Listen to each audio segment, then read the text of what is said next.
Hi, I'm Sowden, lead author of MSP 2007 and 2011. I'd like to talk to you about one of my favourite topics, benefits management.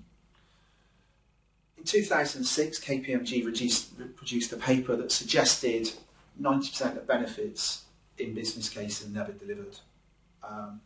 Our research on P3M3 across numerous organisations suggests that most organisations are level 1 maturity in benefits. That means benefits management at best is ad hoc. And if it was measured against some of the newer P3M3 criteria, I think we'd find they were actually at nil, not level 1. Okay, so I just wanted to talk about some of the key things around it. What do you need to have a successful program when it comes to benefits? First of all, you need to have a strategy. The strategy is a key element within MSP. It says how you are actually going to find and measure and account for benefits. Without one, you've got no hope. All right? You'll be one of the 90% who never delivered their benefits.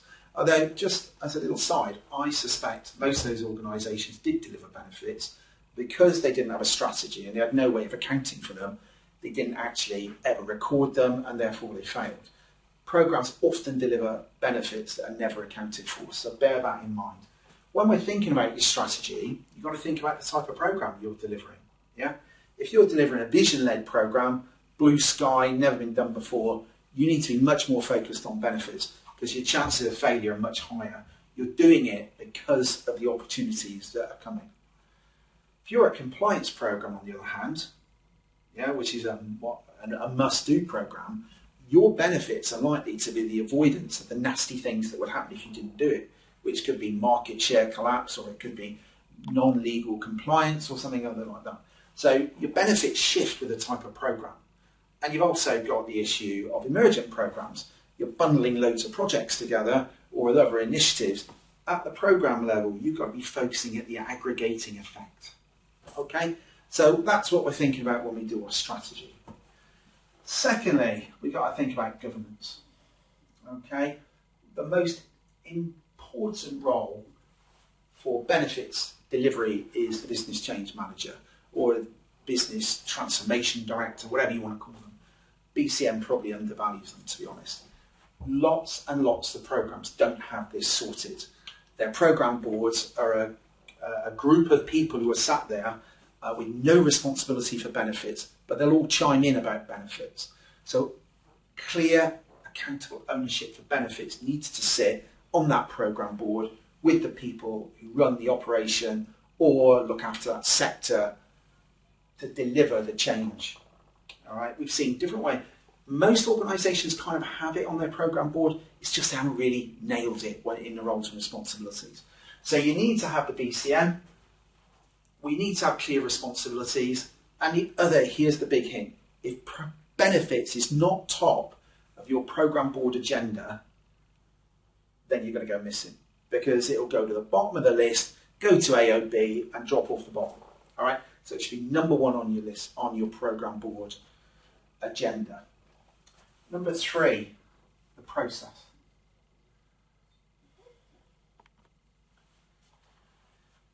Benefits don't come from projects. Yeah, if you're reading MSP, hopefully in association with this, you'll know we have outputs. All right, we'll do it. Projects create outputs. We assemble them together, make the change, deliver outcomes,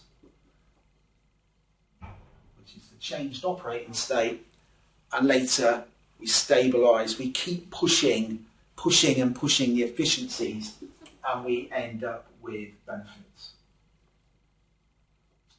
Okay, so it's quite often getting confused. I've seen a lot of situations where projects have ended up responsibilities for benefits, which is quite frankly nonsense, right? Projects can deliver outputs. They can also take ownership of the outcomes, but that benefit needs to be owned by the business that's receiving the new capability. So, unless that business is signing up to it, then they're probably going to go AWOL when the time comes. So the best examples we've seen are people actually signing that they will make those changes. Because with structural changes that are floating around, quite often the person that agreed to it's gone when it comes to delivery. So you need to get that signed up. All right. Fourth, measures. Part of putting your strategy together should set out what the priorities are for your benefits. Are they going to be cashable or non-cashable? Are you going to accept softer kind of benefits?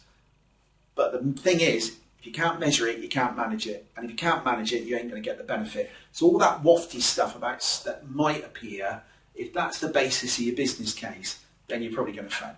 All right? So you've got to have measures that can prove you've got it. They can come in all shapes and sizes. You can find it in our e-learning material and on our main courses and in MSP. But you've got to have measures. And then finally, we'll call it commitment.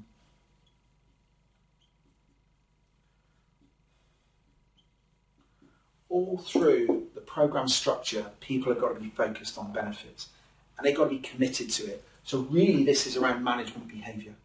The management behaviour at the program board. It's easy to talk about benefits, but each person on the program board is personally responsible for delivering change. Yeah, if they're not responsible for delivering change, they shouldn't be on the program board, right? So they need their commitment, and to be committed, they need to understand what they're trying to do, and they need to have been trained, and they need to be confident. All right? So those are my 5 things that I'd recommend you consider when you're setting up your benefits management on your program. Thanks.